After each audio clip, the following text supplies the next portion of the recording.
сме заедно в поредния епизод на рубриката Хаштаг на чаша кафе. Преди да започна с конкретната тема, бих искала само да ви напомня, че ако натиснете бутона Subscribe, ще се абонирате за канала.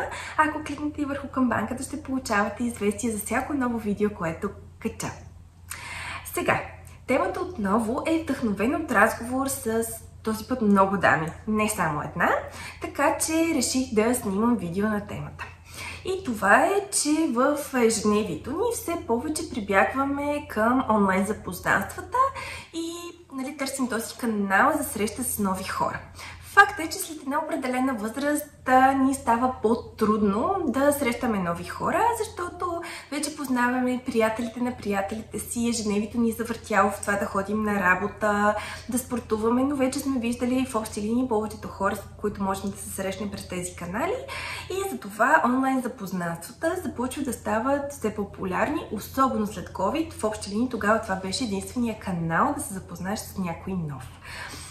Това е прекрасно, защото ни дава възможност да се срещаме с доста хора и то бързо и лесно, но пък крие и разни затруднения. Като например, че по някой път става доста трудно да поддържаш разговор с човек, който никога не си виждал на живо и не познаваш.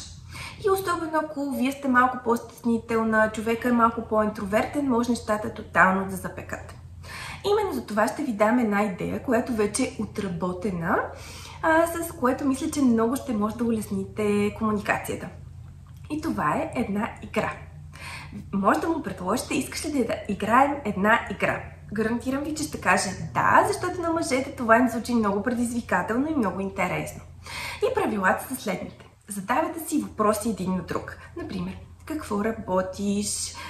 Коя зодия си, коя любимата ти книга, кое е последното място, което посети, коя е любимата ти кухня и така нататък, като единия задава въпрос, след това другия задава въпрос. Разбира се, може да повторите въпроса, който ви е зададен, но тогава губите реда си и отново е следващия човек.